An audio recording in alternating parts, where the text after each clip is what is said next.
Garden Express are Australia's leading mail ordering service, offering a wide range of quality gardening products. Each week on the Garden Gurus Live, the team at Garden Express will share a weekly offer. So make sure after today's show, you jump online and visit their website.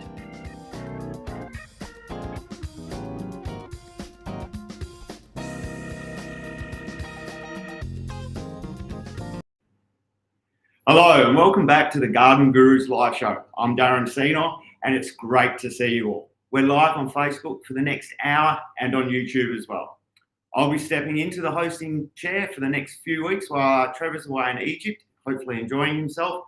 And we're back with another great episode of the Garden Gurus this week. I'm thrilled to be sharing all things green and growing with you. We'll be giving away some great prizes during this season of lives. So be sure to comment your gardening questions to get yourself a chance to win a $50 Garden Express voucher. Make sure you include your location in the question as well, because that always helps me answer your questions. Talking about plants, anthuriums. They're fantastic plants, sometimes called flamingo flowers because of their vibrant, waxy space of flowers that resemble the plumage of the flamingos. These tropical plants are native to the rainforests of Central and South America, and they're popular for their exotic appearance and their long-lasting plants. Now, our good friends at Garden Express have them available in 140ml pots. Now, they're normally $23.90. Now they're just $26.30, and that's a savings of 20%, an absolute bargain. They're available in black, orange, white, pink, and reds. That's a great deal, and I think I might have to get myself one of the black ones. They look fantastic. As we're celebrating the Garden Gurus Australian Horticultural Trials Week, we want to showcase the very best plants for you and give you an amazing opportunity to add them into your garden. This week we've got the amazing anthuriums with the superior genetics from bloomin orange that you can get your hands on. Now, the great thing about this is they're free flowering, produce so many flowers at any one time, and there's a lot of different colours to get your hands on. Best of all, you can do it thanks to our friends at Garden Express, who deliver direct to your door. Anthuriums in 140mm pots are now available at a special price of $26.30, exclusively for Garden Guru viewers. That's a saving of 20%. Choose from a variety of colours, including black, orange, pink, white and red. Place your orders before they're gone. They really are the ultimate houseplant and almost indestructible. They grow well in a well-lit position. You don't have to do a lot. Give them a deep drink twice a week and feed them with controlled release fertilisers. And if you're wondering where to put them, well, fantastic desktop plant or even in the bathroom. They'll do well in those kinds of environments. Remember, this will not last, so jump online to get yours. Make sure you don't miss out. It's gardenexpress.com.au. Remember, you can shop 24/7 from the comfort of your armchair. Now, how good do those anthuriums look? So, on to the questions.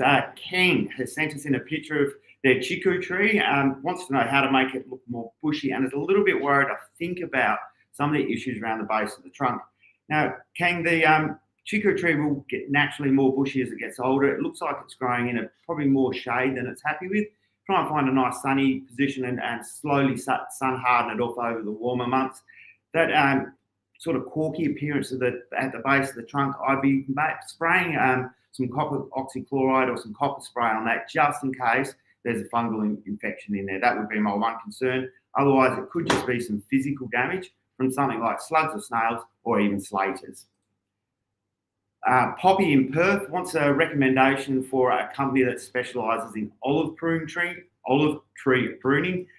Probably pretty much any good tree lopper, tree surgeon, arborist will be able to prune your olive trees for you. The key pruning olive trees is to prune them pretty much as soon as they finish the harvest. As soon as those fruits are off the tree, get the saws in there, get it pruned up into good shape. It really can't go too far wrong. It's a matter of keeping it into a manageable height so you can get that fruit off them very easily the next season. Janine is wondering if they can, with a concrete bird bath, can clean it with vinegar, but it doesn't stay clean. Pretty much bird baths, because the water's sitting in there stagnant all the time, they do tend to discolour. It's really just a matter of changing that water as regularly as you possibly can. Now, Elizabeth has also sent us in a photo. It's of a very nice looking cane begonia, and she's wondering what the large stem is that's growing out of the middle of it. Well, Elizabeth, that's just a shoot that's growing out of that begonia. Because the begonia actually looks really healthy and it's growing very vigorously. You can take the top out of that cane, and that will encourage that to branch up. Or if you really want to, just cut it right back into the bush to maintain the nice, attractive, weeping shape you've got on that begonia. You certainly can do that too. Sorry, down to this one. So, thank you. Yeah. So Kathy has a backyard with soil that is great and hydrophobic. And best way to deal with it, well, hydrophobic sand is something I deal with all the time living in Perth. So the best way I find to deal with it is kaolin clay, compost, blend it in as thoroughly as you can with the sand. You want to get that clay really well blended through the sand as much as you can. You add the compost now, and you top the compost up every year, and that will help that soil hold on to moisture and get rid of that really bad hydrophobic element. Using a wetting agent probably 4 to 6 times a year will make a big difference as well. So we have a question here from Judan, wants to fill the centre of their golden cane palm with some showcase roses. This is where I'm assuming where the canes of the golden cane palm have done their growing, have been cut out, removed, or have just naturally died off. I think you'd have a lot of trouble growing roses in the middle of the golden cane palms. 1, because there wouldn't be adequate soil in there, and 2, because the canes themselves would shade the roses too much. Maybe look at something like a bromeliad or a fern. They're naturally more suited to those types of situations and would do really, really well. Chrissy has a teacup and saucer fountain, a large one, and wants to plant a hedge around it. What type of hedge would she go for? I would look at maybe a buxus hedge, the box hedge, the traditional sort of English, Japanese, Korean box hedge would do really well. The other one that was very popular in these sorts of situations is the lily-pilly tiny Trevor. So great recommendations. Those would work very, very well. Katie wants to know how to get her loofahs to flower and bear fruit. She's in Queensland. Generally, the loofahs are an annual vine, so you plant them at the start of the warm season. They grow, they flower. You need pollinators around to pollinate the flowers. That's very important.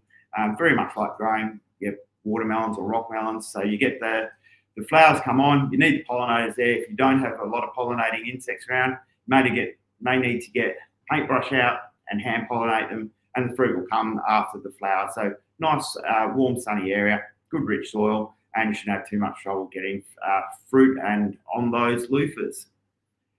Rami wants to know my opinion on Verigo liquid fertilizers. Well, Rami, I have tried the Verigo fertilizers. I find them to be very good. I've used them on a range of plants, and they seem to work very well, get good growth, good, strong, healthy, sustainable growth, which is what we're looking for in our plants. Debbie wants to know, what is the name of the spray we use on lawn where it has the bleach spots? So with the bleach spots, that'll be where you're getting a bit of pale, lots of colour in the foliage and the lawn. The Troforte liquid fertiliser, get it as a hose on, very easy to apply and has great results, and will green those areas of lawn up pretty quickly as well, particularly while the weather's still warm. Louise had a question, wanted to know what planter she's bought from Bunnings. So Louise has bought a plant from Bunnings and it must have had a label on it. It's one of the native hibiscus, very fast growing plant, will flower very heavily through the warm months. Would strongly encourage Louise to, as it flowers and gets bigger and bigger, to keep on top of the pruning with them. They do get pretty rangy otherwise. So on to plant of the week. Well, the plant of the week, sitting in this chair right beside me, it's a butylon, a Chinese lantern. This particular variety is called Imp. It's one of my favourite garden plants. Grows very, very easily. As you can see, very bushy shrub, lots of flowers, hardly any problems in the way of pests or diseases. So very easy to grow plant, and will grow in a variety of spots. You can grow them out in the full sun, but they do better with just a little bit of shade. Now, it's always easier for us to answer your questions with a photo. Photo helps a lot. So here's a quick video on how to show you how to send us in the photos. Have you got a gardening question you'd like us to answer and you need to send us a photo, we'll simply head to our Facebook page and click out your question and click the camera icon to take a photo in the app.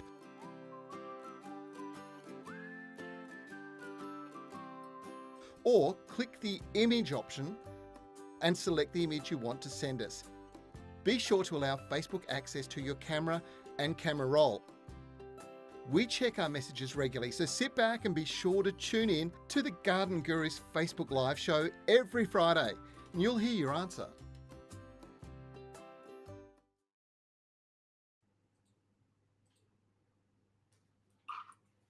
So Louise is what? Which question we got now, Polly? Talk about it, like do all that. Okay, so a little bit more about the plant of the week. It's native to the warmer parts of South America, very, very easy to grow. So if you've got a warm spot under a patio where it gets a little bit of shade, a little bit of protection from the hottest part of the afternoon sun, it will flower almost 12 months of the year. Starts to get out of control, gets a bit rangy. Don't be scared, say secateurs to it. A little bit of slow release fertilizer, a bit of Troforte around the top of the root ball in spring and summer. It's all it needs to keep it going. And an occasional liquid fertilizer will keep the colour and keep the leaves looking nice and dark green and keep plenty of flowers coming out as well. So back to the questions. Raylene has little bugs hanging around her indoor plants and wants to know how to get rid of them. So you've probably got the those little flies that love your indoor plants. They love the wet potting mix. They'll get into the wet potting mix and lay their eggs. Keep the potting mix in your indoor plants a little bit on the dry side. So rather than a little bit too wet, have them a little bit too dry. They don't need as much water when they're growing indoors as they do outside. And you can cover the surface of the pot as well with something like a coarse gravel, diatomaceous earth, something like that will keep those insects under control and just break the breeding cycle so you'll have far less of them around. They are very annoying when you get a lot of them in the indoor plants. There's a lot of insect bugs have been around this year. It's been a bit of a bellwether year for insects in the gardens. We've had in Perth particularly, we've had a lot of armyworm in our lawn. So we're always fine with the pests in your pest control in the garden. You can stay on top of it if you're regularly checking your garden, regularly checking the plants so you don't get a massive outbreak. Always easy to control. And remember, if you've got really healthy plants, so they're well fed, they're well watered, they're growing in the locations where they're really happy, you'll have a lot less issues with pests and diseases. Leonie in Adelaide has a yesterday, today and tomorrow plant. It's never flowered. That's unusual. They're normally very good flowers. It's in a pot with plenty of sun and uses sea salt fortnightly. The only thing I can think of, Leonie, it may need to go up into a slightly bigger pot.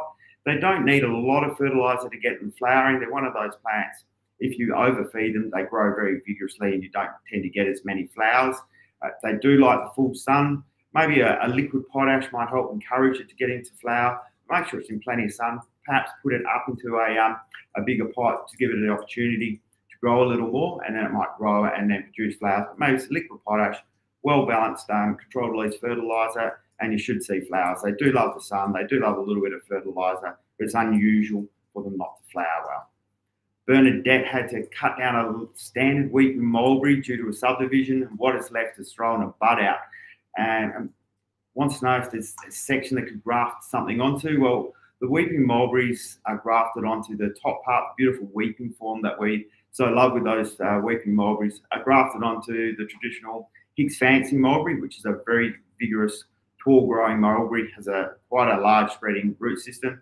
You could use that to graft another variety of mulberry on, so you could look at one of the Chatoot varieties, which are very popular, or you could even go for the classic Black English, which is probably, out of all the mulberries, has the best flavour and will produce the most stains on your fingers and clothes as well. So plant of the week again, it is a Butylon megapotamicums. Its botanical name, its name is Imp. It's a type of plant you should be able to find at pretty much any of your garden centres. May have to order it in, might be one of those plants you have to put on back order and the garden centre will get it in for you as soon as it's available. But certainly well worth looking out for. And while you're out having a look for the Imp, have a look at the other Butylons as well. There's a whole range. They're called Chinese lanterns because they have that lantern type shape of the flowers. There's pinks, there's whites, there's like reds, purples, there's a whole range of colours. Well worth looking out for, and even the variegated foliage ones are beautiful as well. Irene's in subtropical Queensland in Bundaberg. had a lot of rain in the past month or so. If you've got any spare rain, we could definitely do with some of it over here in Perth. I don't think we've had any this year at all. Some of her grevilleas are now looking like they're dying, but only some of the branches. The rest of the plants are okay.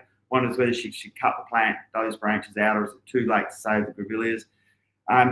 The grevilleas would not love all that rain. They don't like their roots getting too rot. You say there you've had a recommendation of spraying anti-rot. I would definitely be doing that. Cut those dead branches off, spray some anti-rot. If there's something you can do around the soil to help with the drainage, maybe even dig a couple of drains in that makes the water run away from the root system, those grevilleas a bit quicker. That will certainly help as well. It's just fingers crossed that the soil gets a chance to dry out a little bit. Applying some sea salt to the soil once it's a little dry will help as well. But the anti-rot would be the first thing I would do. That would certainly help if there's any issues with some fungus in there, particularly the root rot fungus. Anti-rot, being a systemic, will get into the vascular system of the plant, travel down to the root system, and hopefully get those grevilleas back into good condition. But as I said, more than happy for you to send all that rain over here. We desperately need some. Hannah in Perth, all her plants have died following summer and now wants to start a veggie patch on her balcony, all in pots. It's got some old soil, would like to recycle, mainly plant herbs and things like that. Any tips? Well, you can recycle that potting mix, absolutely, Hannah. I would get yourself a few bags of really good quality, fully matured compost, and mix that about 25% with your old potting mix. Put a bit of controlled release fertilizer in it, and that will just liven that potting mix back up and make it ready to go. So you can start to plant your herbs in it. When you put those herbs into those pots, liquid feed them with some power feed straight away, get them growing vigorously, and they should be very, very happy. Don't feel too bad. You're far from the only person in Perth this year that's lost a lot of plants in their gardens. We're seeing a lot of it around as I drive around the suburbs. There's a lot of dead plants. It's been a very, very hard summer on our gardens. Now, Jasmine is new to gardening. With the seasons changing, what would you recommend to prepare? So preparing for planting into this autumn months, into the winter months, probably most critical that you get in there and get your soil in very good condition. So depending on what your soil type's like, you might be adding some clay, you might be adding some compost, you might be adding some well-matured animal manure, and it depends a lot on what you're trying to plant. So if you've got heavier soil and you're looking to plant fruit trees or garden ornamentals, adding some compost into that heavier soil will be ideal. If you've got really, really sandy soil, then I'd definitely be looking to add some kaolin clay and try and improve the water holding capacity. But best thing you can do at this time of year as you prepare for late autumn, winter planting is to really improve the soil. We're going to take a little break and we'll be back after this to answer more of your questions.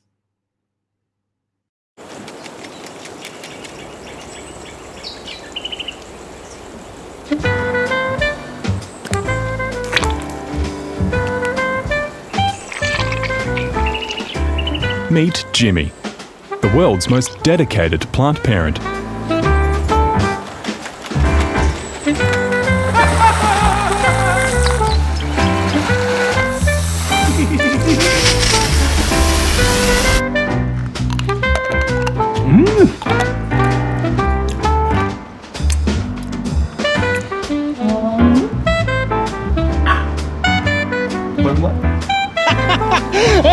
Jimmy tries his best when it comes to plants, but there are a few things he is yet to learn.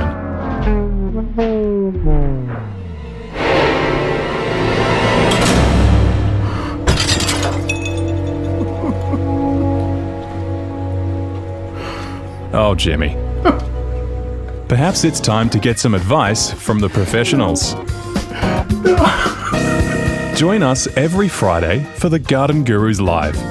We delve into all things green, offer valuable advice, and even treat you to exciting giveaways. It's a vibrant community where we all share, learn, and grow. Join us on Facebook or YouTube for the Garden Gurus Live. I've just got another one come in. This is Jimmy from Subiaco. Oh my goodness. He sent us a photo. And yes, Jimmy, I'm afraid you have killed this with kindness. Maybe dial it down a little next time. Our community and your plants can't wait to see you there. One. Whoop, and we've just lost. Lee has picked up some bags of coffee grounds from a local cafe and wants to know if she can add them straight into the garden, or are they best going in the compost bin. I'm a big fan, have a big preference for putting the coffee grounds into the compost bin first. So put them into your compost, mix them in, so get that balance of carbon and nitrogen right in your compost. Add the coffee grounds to it, so that'll be adding a fair bit of nitrogen to your compost mix. Make sure you mix your compost up really well, so you're blending all the components together. Leave that in there for a few weeks to a few months, and you should see those coffee grounds slowly break down. They'll break down with the other organic material in your compost bins, and will create a beautiful compost that you can add to the garden. You can put compost directly out into your coffee beans directly out into your garden as well. That is still perfectly fine to do. You need to mix it into the soil a bit. It's my preference. I don't like seeing coffee grounds really built up heavily around the trunks of plants. Can cause issues with collar rot and cause the plants to suffer badly from that. So preference into the compost heap. Let them break down. Let them blend in with all the other ingredients in your compost, and then that can go into the garden, and that would be a fantastic blend and really feed your garden. And it's a great way of using up just your kitchen scraps, your garden waste, coffee grounds, and get them all mixing together and get them into your garden and feed your garden naturally. And they'll really bring the earthworms into your garden too, which is fantastic. Rami's asked about citrus leaf miner. So a lot of citrus leaf miner around all of Australia at the moment. So that's those little squiggly lines you'll see on the new growth of your citrus, and wants the best way to treat it, or wants to know if you can get away with not treating it. Now, if you don't treat the citrus leaf miner on your citrus, eventually it can get to such a point that it does drag down the vigor of the tree. You might find your tree doesn't grow as well, and also doesn't produce as much fruit. If the tree is well fed, it's well fertilised, it's in a nice open sunny area, it will tolerate a fair bit of citrus leaf miner. But it's very easy to control. You can spray with a spinosad spray, and you can also spray with something like a horticultural oil, so neem oil, white oil, pest oil, and that will help smother the citrus leaf miner out. I like to go around the tree first. Anything that's badly affected, snip that off. You can put that into a plastic bag and get that in your rubbish bin and get rid of it like that. So that's how I would go with the citrus leaf miner, Rami. If you want to leave it on there, just monitor your tree's health, but you will find if you have other citrus, it will spread to those pretty quickly. And you also need to think about your neighbours. If you've got citrus leaf miner and you're not treating it, and your neighbours have citrus, they'll end up with it on their trees as well. Jerry has asked, the Chinese lanterns, are they best in a pot or in the ground? Well, the answer to that, Jerry, is yes, they are great in a pot and they're great in the ground. So you can plant them in the ground if you like. They'll go perfectly well with most of our ornamental plants that are very popular in our gardens. They don't need specific soils. They're happy with a pH around neutral to slightly acidic, but they do grow fantastically in pots. I like to grow them in pots because I like to move them around when they're in flower. Good quality potting mix. Anything from a azalea camellia potting mix is excellent, but any of the premium potting mixes are absolutely perfect for the Chinese lanterns. As I said before, very easy to grow. A little bit of slow release fertilizer, occasional bit of liquid fertilizer, and they'll be very happy plants. Sandra has asked, why should I not plant a grass tree myself? Why is it so expensive? Well, grass trees, you can plant them. There are plenty of companies around now that are selling grass trees. I've actually at home at the moment got some seed growing grass trees that I bought from Queensland, and I'm looking forward to seeing them grow over the years. But grass trees are very expensive just because of the handling costs, how long they have to be held in a pot to re-establish a root system once they're transplanted out of the ground. And they also are quite expensive to move around because they're generally very big plants in quite big, heavy bags of potting mix. Native plants are a great addition to any garden. We're seeing a lot more native plants being planted in particularly Perth gardens as our weather is getting hotter and hotter. But all around Australia, I think native plants are definitely made more than just a comeback. They're now one of the major plants we plant regularly in our garden. A question from Mary's. First time I've seen live on my phone, and she's loved the garden chat and Sunday on the radio. This online reply is superb. It's great to hear, Mary. Thank you for your comments. I'd love to hear it. So tune in every Friday for this live on Facebook or YouTube. You can comment your questions live or email the messages and get them into us during the week. I'll be on for the next 3 weeks while Trevor's away, and looking forward to talking to everybody.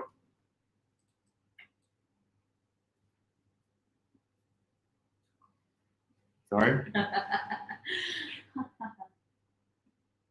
Talk about this. plant here that you've got here? What have you got next to you? The other plant next to you?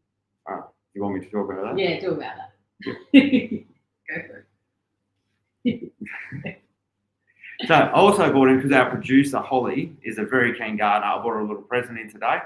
It's called a desert rose. They're a wonderful little plant. I've actually got Holly competing with another person that I work with to see who can grow the best desert rose through winter and into next summer, so you can get the first flower on them. Desert roses are a great plant. You can grow them anywhere in Australia. All they like is a nice, warm, sunny position, very good drainage. They don't like cold, wet feet. That's the absolute worst thing you can do to your desert roses. And the great thing about growing these ones as seedlings, you don't know what colour they're going to be till they flower. So you get a little bit of a surprise. So they could be any different shade of pinks, almost reds and tricolours, multicolours. So they're a fantastic plant. They're a great thing that you can put into a pot, keep for years and years. They don't need to go into big pots. You can almost bonsai them quite happily. And if you look at the foliage, you might see they're very similar to another very common, very popular garden plant, the frangipani. So they're the same family as the frangipani, and very, very easy to grow, the same as the frangipani. You can grow them from seed, or you can also grow them from cuttings. And as they get older, they produce these little tubby bellies at the bottom, which are also very interesting and a great element to have in the plant. Irene thanked us for our answer. She's going to give the antibiotic a go on her grevilleas. Good luck with that, Irene. They won't be a toxic spray to your grevilleas. And it's one of the sort of tragedies of climate, that we can get so much rain that our plants die, or we can get so little rain that our plants die. So hopefully they will come back for you very well, Irene, and flower beautifully for many years to come. Now, Gareth in Perth has heard that kangaroo paws can be difficult to grow and wants to know how to make sure they survive. Well, kangaroo paws can be difficult to grow. Some of the older forms, very susceptible to a disease called ink spot. You get the black markings on the leaves and on the plants. The plant would eventually rot down and die, which was never a good thing. The plant breeders done a lot of work breeding kangaroo paws. Our friends up at Kings Park in particular, and many of our native growers in Perth put a lot of work into kangaroo paws over the years. So the varieties that are sold now in the garden centres are far more resilient. So you should get many years of them in the garden, growing and flowering without too much trouble at all. If you really want a super hardy varieties, there's one called Big Red and another variety called Yellow Gem, both big growing kangaroo paws, but they will last 10 years very easily. In WA, we have the red and green kangaroo paw as our state floral emblem, and that's one we quite often grow as an annual. So you'll get that in punnets like you do your vegetable seedlings, planted in your garden in spring, flowers beautifully right through that spring and summer months, and then the next year you plant fresh ones again. Jeanette has asked, she's in the cool temperate areas. Is my area regarded as cool? Can't see that. Sorry. Is my area regarded as cool temperate, warm temperate, arid? She lives in, how would I plant that? Glenorchy in Victoria. Well, it could be probably warm temperate to cool temperate. It would depend a little bit about your garden as well, how your elevation and those sort of elements as well. So your garden will have its own microclimate, and just getting a feel for it's probably the best thing to do, rather than just going by the maps. But those parts of Victoria are probably more on the cool temperate side than the warm temperate side. You will get a bit of overlap. You will get a bit of overlap with the arid zones as well. Poppy has asked again about the olive prune as well. Poppy, with the olive trees, really you could get a well-respected and well-recommended tree lopper, tree surgeon, arborist to come into your garden. All of those people will be able to prune your olive trees very successfully for you. The main issue with your olive trees, with your pruning, is timing. So do that as soon as they finish fruiting. As soon as you've got all the last of the fruit off the tree, you can give them a prune. And when you're pruning, think about collecting the fruit and looking after them next year, pest and disease control with your olives. So you might want to get a bit of height out of them. You might want to cut them right down if they're under power lines, or if they're hanging over, say, over your carport area and dropping rotten fruit on that. So keep those things in mind, but you can prune them very hard, but do them as soon as the fruit is finished. Christine has weeds in her grass and not sure what to do about it. Like, there's a lot of weeds in the grasses that we grow, particularly if the grasses aren't particularly healthy. So if your lawn is struggling for vigor, struggling for health, that gives an opportunity for weeds to get in there. If you have a lot of issues with winter weeds, this time of the year in autumn is is a really good time to put out a pre-emergent. So a pre-emergent will work by coating the seeds of the weeds that are already in your grass, prevent them from germinating so you don't get those weeds germinating in winter. And if you don't get the weeds germinating in winter, you don't get the seeds as well. So if you've had problems with weeds previous winters, I would recommend looking at a pre-emergent. Maybe get a lawn mowing contractor to come in and apply that for you, because they'll know the best type of pre-emergent to use for the type of weeds you're getting and the type of grass you're having. Remy has also asked about avocado tree. Can they be over-fertilised or over-watered? They can do. If you've over-watered your avocado, they may get a root rot disease. It's one of the biggest problems avocado growers have, and you'll see some parts of the world, avocado trees are growing on mounds to get their root system out of the ground that's staying wet and too damp for too long. If you do have problems with overwatering, the anti-rot spray from Yates is a good solution to keep that under control. You need to spray several times, and I'd also look at using a penetrating agent. A product called Pulse will actually help the active ingredient of the anti-rot get into the plant and get into the plant system and move around its vascular system and go where it's needed.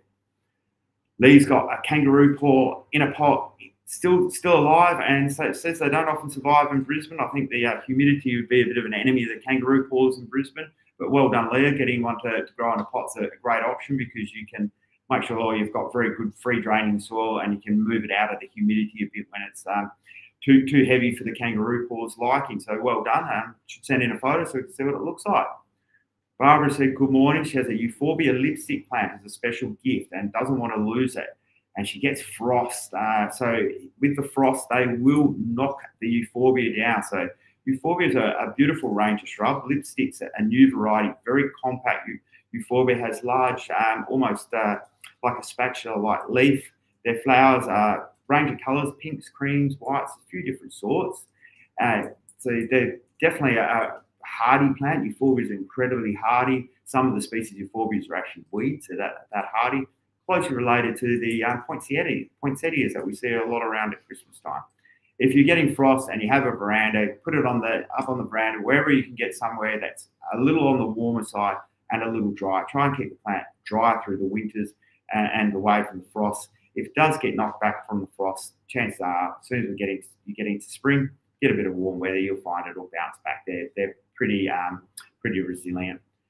Sam in Bullbrooks wants to know the proper name for sourgrass. Wants to know, is it a weed? Sourgrass definitely is a weed.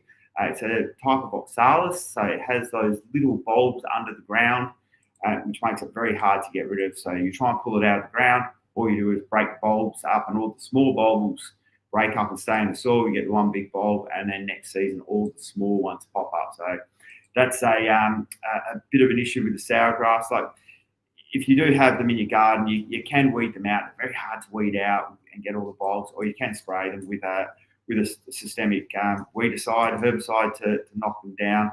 It's one of those things where you've got to weigh up how much of a problem the sourgrass is. If you keep knocking it down with a whippersnipper, or you spray it with a knockdown spray, that will eventually exhaust the bulbs, and you eventually get rid of it that way. But it is a painful weed. A lot of people do like to eat the little flower stalks that come out of them, though. So maybe if you're hungry enough, you can do your weed control like that. So where are we up to, Holly? This one. So winter is a bad time for weeds. A lot of them do pop up and come into your garden. A great way to keep them out of your garden is to mulch your garden at this time of year, in autumn or early winter, before those seeds get a chance to germinate. A good thick layer of mulch, around 50 to 75 mil. Thick, and apply it before those weeds get the chance to germinate is the best way to go. And then just keep an eye out for any weeds that do make their way through the mulch, and get rid of them quickly. Don't let them go to seed, because once they get to seed, they're producing more seeds, and those seeds will drop onto the top of the mulch and will also germinate and cause you more weeds further down the track. So a lot of them can be pulled up and put into your compost heap. Try and do that before they've set seed, because you don't really want the seeds going in the compost heap. But weeds can be a great additive to the compost heap. Add some green bulk and a little bit of nitrogen, which is a good thing. Lucy in Wagga Wagga wants to propagate their variegated monstera. Now, some of those variegated monsteras are propagated by tissue culture. That's how the growers have managed to get so many of them out in the market so much quicker than what they were when they first went out. They're generally propagated though by stem cutting. So you need a piece of stem probably about between sort of 5 and 10 centimeters long, with a couple of those nodes where the roots come from. If you have a couple of small roots already forming on the nodes, that's even better.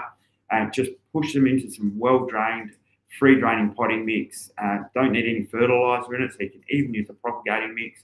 If your potting mix is a little on the heavier side, you can add some perlite into that to lighten it up and loosen it up. They'll take a while to get going, and they won't really get going till the warmer seasons of the year. If you're looking to propagate one, I would hold off until mid-spring. I wouldn't necessarily do it now unless you've got a really warm spot you can put it in. You'll know if it's rotting because it'll start to get splotches, dark splotches on it, and those pieces will simply rot away and fall off. But if you keep it warm and a little dry, it will eventually set roots and start putting a leaf out, which is exactly what you want. June wants to know how to stop dogweed from killing your lawn. Well, June, dogweed is a bit of a perennial problem. If you have a lawn and you have dogs, you're going to have the yellow spots on the lawn. I do know people who recommend the product called Dog Rocks, which is something that goes into the dog water and supposedly takes some of that nitrogen out of the urine and stops it from burning your lawn, because it's basically urine has a lot of nitrogen in it, and that burns the grass. It's a salty type product and just burns the grass. So I've heard the Dog Rocks work. I've had other people tell me they had minimal success with it. And the other one I've been told that seems to be a popular home remedy is adding rice to your dog's food 2 to 3 times a week. Strongly recommend that anything you do with your dogs though, get your veterinarian's advice rather than mine, because I am not a vet. George has some really nice bush and wants to make sure the garden doesn't spill into the bush, wants to know how to prevent it. Well, George, if you're living near bushland, if you're living near national forest or natural parkland, you need to be very careful with your plant selection. So make sure you're not growing anything that has weed potential that can escape into the bushland and become weeds. That's probably the best thing you can do. Most of the weeds we have, the very worst weeds we have in our bushland, started as garden plants and either escaped through seeds being spread by birds, or from people, gardeners, dumping their green waste into the bushland. So have a look at what you're growing. Every time you go to get a new plant, maybe do a bit of research to make sure they don't have weed potential. A lot of the labels will have on them whether they have weed potential and say things like, not recommended that you don't plant near bushland. A plant that springs to mind, that type of plant, is agapanthus. In areas where you do get a bit of summer rain, agapanthus can be a weed in bushland, and also freesias can be a weed in bushland. So have a look at the plants you're growing and just make sure they're not ones that have weed potential. If you've got plants you're a bit concerned about that would spill into the bushland, when they're finished flowering, make sure you remove the spent flowers. Don't let them go to seed, so you remove that opportunity for the seeds to spill out that we carried into the bushland. Rami says, thank you very much for all the questions today. Love having people contribute to the show. Thank you very much, Rami. He bought a 20-year-old star jasmine in an 80-litre terracotta pot. That's a big terracotta pot. Wants to know if I should leave it in the pot or cut the base out and stick it in the ground. I definitely wouldn't cut the base out and stick it in the ground. I have seen people do it. I think it's a recipe for disaster. The root ball can clog up and just eventually you get issues with root rot, or you get the plant, the roots will run away so far and then the plant will fall over and you get damage from it like that. If you're going to plant it in the ground, you need to take it out of the pot, plant the root ball in its entirety into the ground. If it's happy in that terracotta pot, you can leave it in there. You can reinvigorate the potting mix by annually applying compost, using liquid fertilizers and even liquid humates. So liquid humates are easily available now from most of the garden centres, and adding that to the root ball of those plants will reinvigorate the potting mix, get it in good condition again, and help sustain that jasmine for another 20 years, you'd hope. But if you can get it into the ground, that would be the way I'd go, but in the pot it'll be fine as well.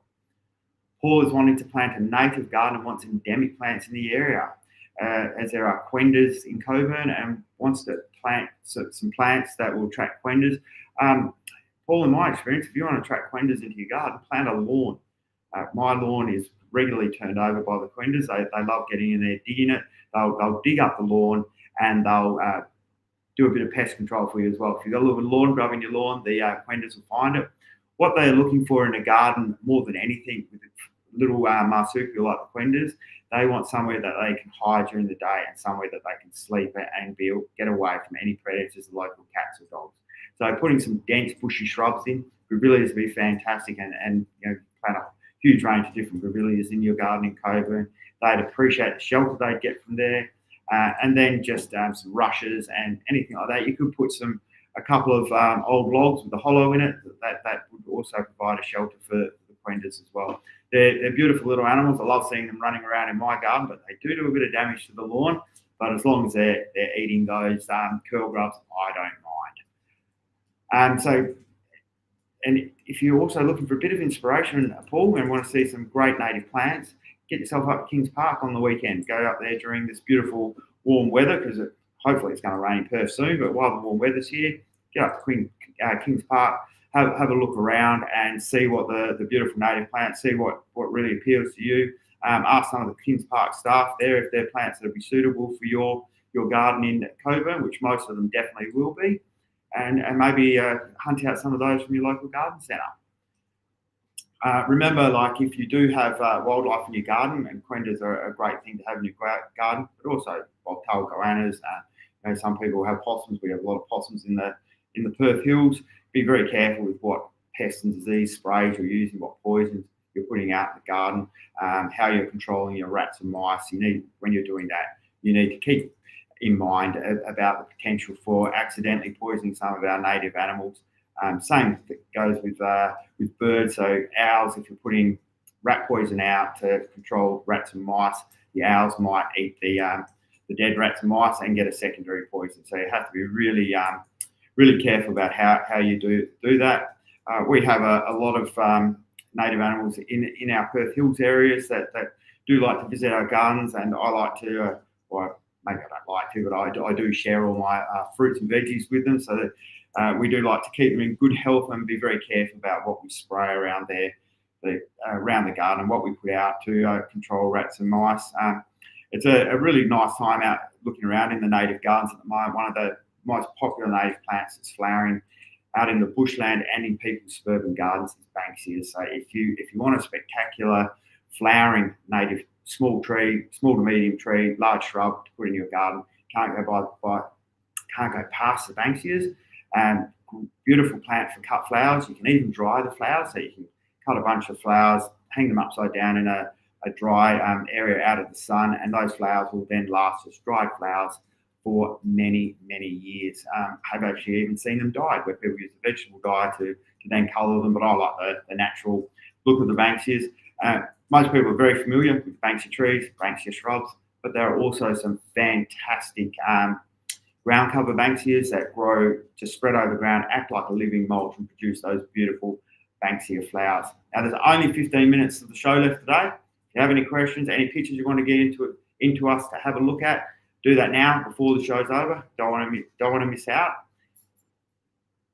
Back to the Banksias. Another little element about Banksias that a lot of people aren't familiar with is they do make great potted plants. So some of the smaller growing varieties, so I'm thinking Banksia birthday candles, Banksia blanchestifolia, will grow really beautiful in a nice terracotta pot, free draining native potting mix. They like the terracotta pots because they drain particularly well, and they make a great showpiece on your patio, nice warm sunny area, and certainly something to consider if you're looking for something a little bit different in the potted plants. Have a look at the smaller growing Banksias. They will really do a great job. Now, Irene has a brown turkey fig grown by cutting off the original tree. It used to fruit very well, but since died. That's no good. Figs are beautiful trees. Cutting grown one, approximately 8 to 10 years old, but never fruits. That's very unusual. I do a lot of figs from cuttings. They normally have fruit on them while the cuttings are striking and still forming roots. So you'll still get fruit on. You have to take them off to let the cutting put some strength back into that fruit. The only thing I can think with the brown turkey fig, it does need to be in a lot of sun. They like plenty of sun. If you overfeed it and overwater it, it will put all its energy into growing. Depends when you're pruning as well. So Irene, that fig, if it's 8 to 10 years old, you should be getting a prune every winter, and I'd be pruning it back by at least a half. Figs fruit on their new season's growth, so that you can cut that older growth off. You get your new season's growth, and that will be your flat fruiting growth that year. So make sure it's getting plenty of sun. Make sure you're pruning it.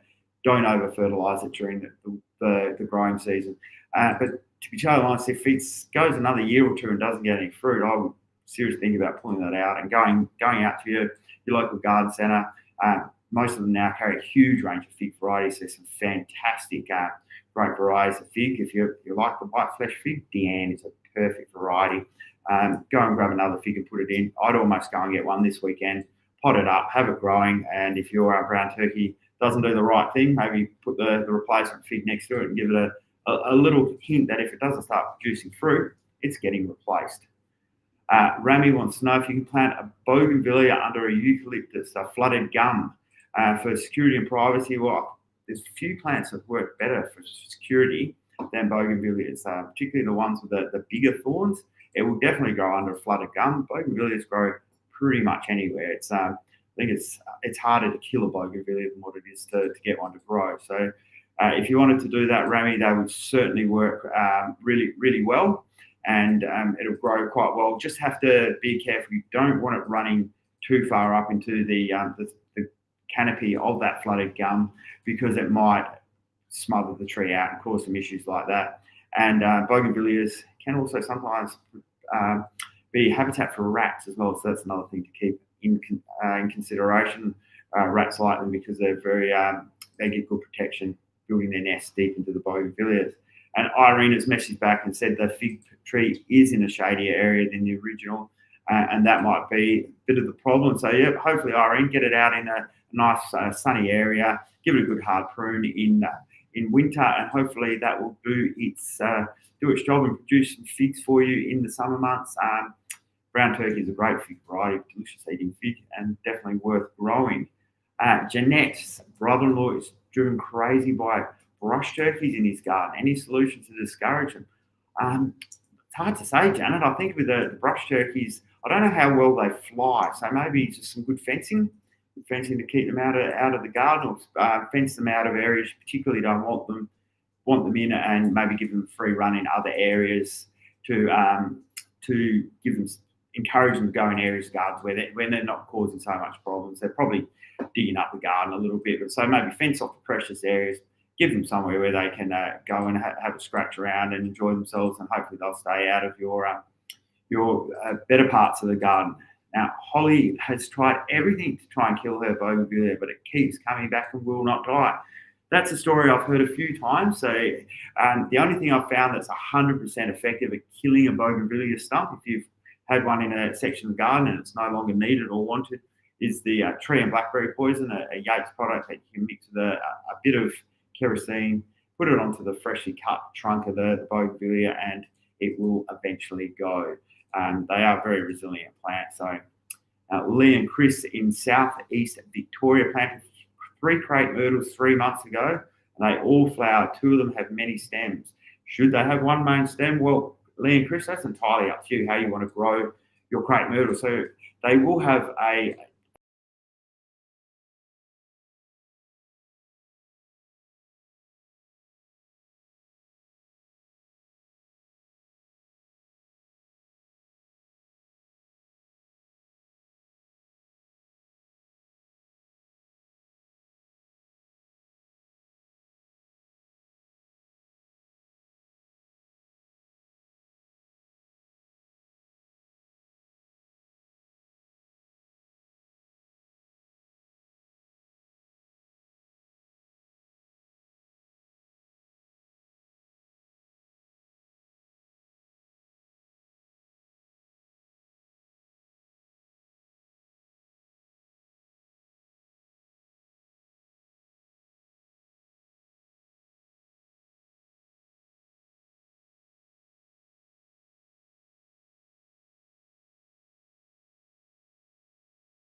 So it seems like we had a few technical issues there, so sorry about that, but we'll be back next week, same time.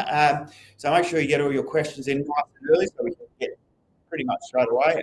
Remember, photos help a lot. Our prize winner for this week was Rami. He sent through a lot of really great questions, so thank you very much, Rami.